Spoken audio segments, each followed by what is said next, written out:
Okay, welcome back, Buckeye Nation, to your Caribou Data Science channel. Today is Friday, October the 8th, 2021, and it is time for your daily COVID-19 analysis. Before we get started, though, I have a couple favors to ask. First of all, don't forget, of course, click on the subscribe button. Click on the like button. And third, and I'm going to say most important of all, click on the share button. Share the video on Facebook and Twitter today.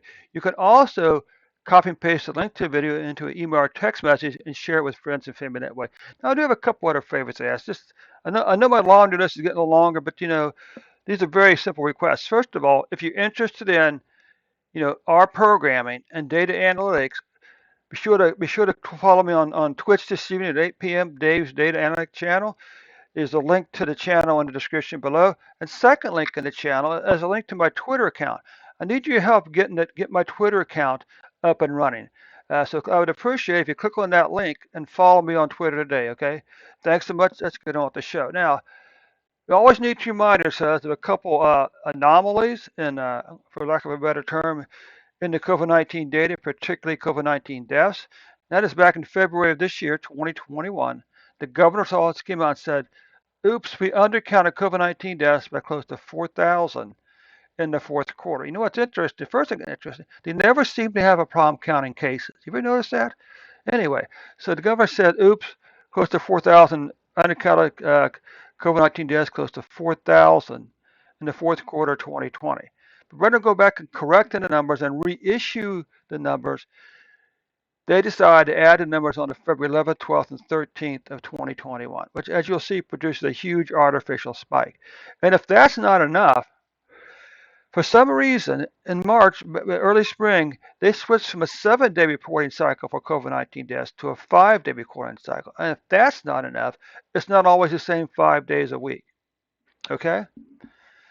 And if that's not enough, this is only for cases. Cases are still being recorded 7 days a week. Okay? It's almost as if the government's trying to make the numbers look worse than they really are. Okay, and this is the raw numbers, including the roughly 4,000 by the governor's office. Okay, and it completely dwarfs all these other numbers over here. If you come down here and we substitute the average number of deaths for each one of these days here, this is what it looks like, and this is much closer than the other one. Okay, because it brings all the rest of the numbers back into play. Let's take a look at some deaths here, shall we? This line here is a 7-day moving average. I do believe 7-day moving average.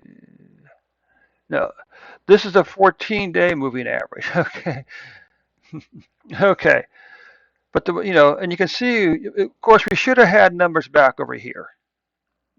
If they would have fixed those numbers, this would have been higher, and the first quarter would have been lower, and this declining pattern would have looked much better. And it's somewhere around in here where they started a 5-day recording period. But you can see we had a long declining pattern of deaths all the way down to mid-July. Now, since mid-July, COVID-19 deaths have been going back up. Now, the question is, how many of these people here were vaccinated? Inquiring minds want to go. A little bit of summary statistics here, if you're into that type of stuff. Deaths by week, no big surprise here. It comes all the way down and climbs back up. What about cases? We can see cases here had this long declining pattern down to July also, and then cases begin to decline up in July. So how many of these people here were vaccinated, by the way?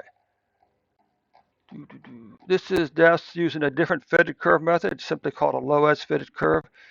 Nothing really radical here. Pretty much confirms what we saw in the first report. Weekly cases, again, no real surprise here. A long declining pattern down to July. Then in July, we saw an increase.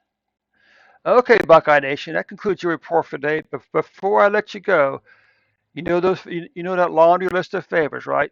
Subscribe to the channel, like the video, and share the video with your friends and family on Facebook and Twitter.